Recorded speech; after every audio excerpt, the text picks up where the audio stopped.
विश्वासों की रानी संस्कृति की सरिता है गंगा। और इस स्थान पर इस प्रयागों के राज में श्वेतरंगा गंगा का संगम होता है अपनी दो बहनों श्यामल वर्ण यमुना और अदृश्य सरस्वती से। और इस त्रिवेणी संगम के कारण ही यह जगह इतनी महत्वपूर्ण हो जाती है। गंगा के उद्गम के बारे में जो पौराणिक कथा प्रचलित है वो बड़ी ही रोचक और मनमोहक है। तो आइए क्यों न आज हम आपको गंगा अवतरण की कहानी सुनाएं, दिखाएं।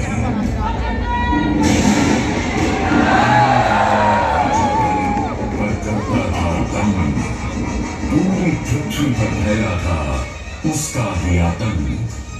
उसके आतंक को रोकने विष्णु में हरा एक रूप बाबा मंगल का बौना बनकर पहुंचे जहां का भूत।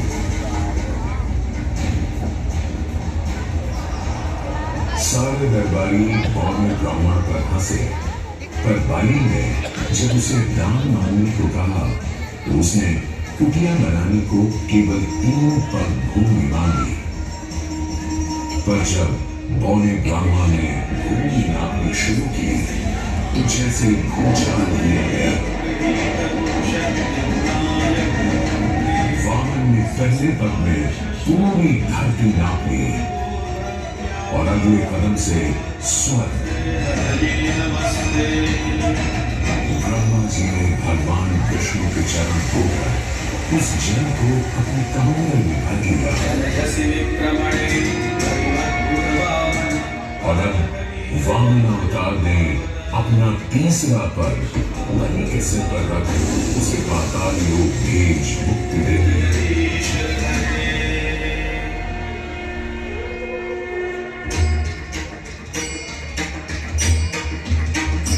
अब स्वर्गलोक में भगवान ब्रह्मा जी ने जब चरणामृत में हाथ डाला तो वहीं से निकल आई चंचल निर्मल धवल गंगा जी। पवित्र किरण चंचला, आज से तू मेरी पुत्री और नाम तेरा गंगा।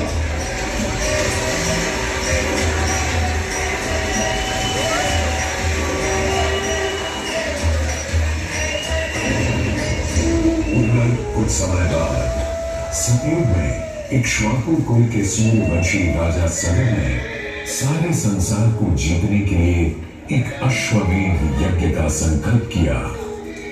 सुने सुने सुने सब सुने, यह चिन्हित पूजित धवल अश्व जहां भी जाएगा वो भूमि राजा सगर की मानी जाएगी। यदि किसी ने उस अश्व को रोका या पकड़ा तो उसे सगर के 60,001 पुत्रों और उनकी लक्षाधिक सेना का सामना करना पड़ेगा।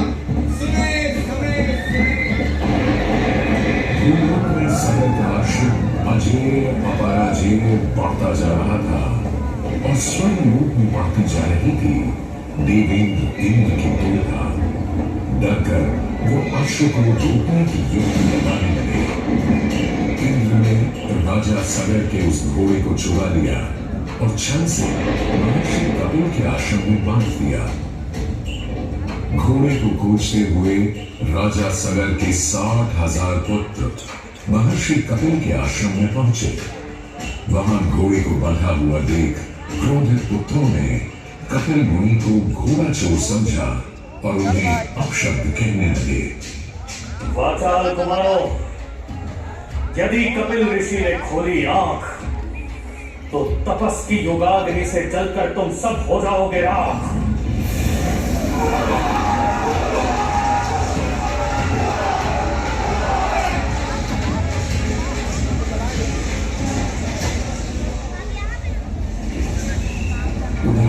सगर थे चिंतित। न अश्व का पता था न पुत्रों का कोई समाचार। पिता का दुख देख पुत्र अंशुमन चल पड़े खोज पर। जब महर्षि कपिल के आश्रम पहुंचे तो देखा अश्व को और साथ ही अपने 60,000 भाइयों की भस्म को। महर्षि से की क्षमा याचना और पूछा तर्पण का उपाय। तुम्हारे भाई थे घमंडी, अविवेकी और अभिमानी। भस्म कर दिया उन्हें मैंने, जो उन्होंने मेरी नहीं मानी। गंगा जल, केवल गंगा जल ही दे सकता है मुक्ति उन्हें, जो भस्म हुए तुम्हारे परिजन।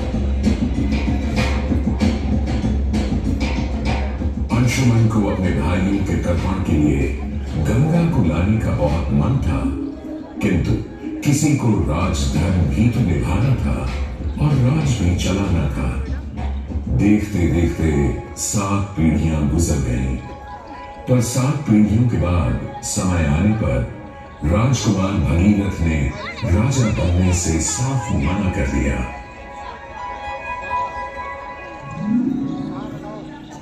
क्षमा कीजिए, क्या ये आवश्यक है कि राजा का बेटा ही राजा बने? मैं बैठे तपस्या और फिर ब्रह्मा से गंगा को मांग कर पृथ्वी पर ले आऊं और फिर उनके पावन पवित्र जल से अपने 60,000 पूर्वजों का समर्पण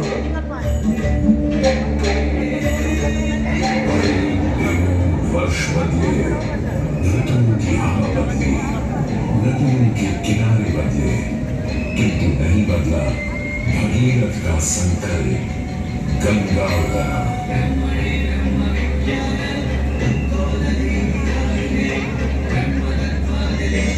पुत्र भगीरथ, हम तुम्हारे कब से प्रसन्न हैं। बताओ क्या आशीर्वाद चाहिए। हे भगवान, मेरे पूर्वज के तर्पण के लिए मुझे आपकी पुत्री गंगा चाहिए। तथास्तु, किंतु यदि गंगा स्वर्ग से सीधे धरती पर गिरी तो पृथ्वी को चीरते हुए गंगा सीधे पाताल में पहुंच जाएगी। इसलिए तुम भगवान शिव शंकर को मनाओ, ताकि गंगा जब स्वर्ग से नीचे उतरे तो वो उसे अपनी जटा में थाम ले।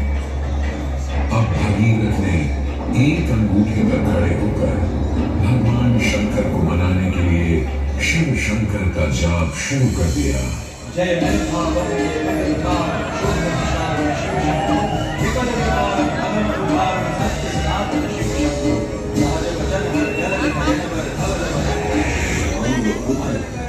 कोई भी वर मांगो।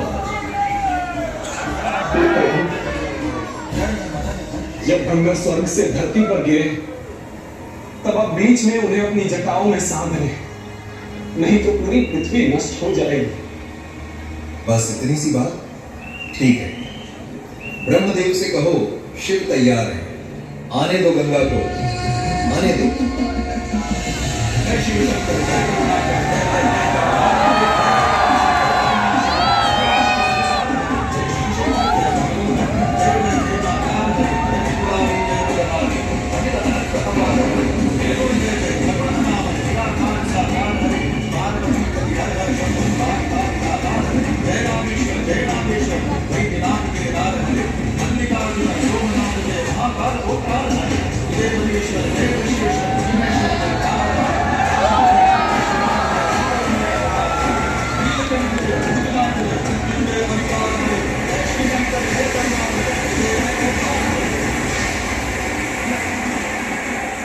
और यूं गंगा ने भगीरथ के साथ गंगा सागर जाकर सगर के पुत्रों का उद्धार किया।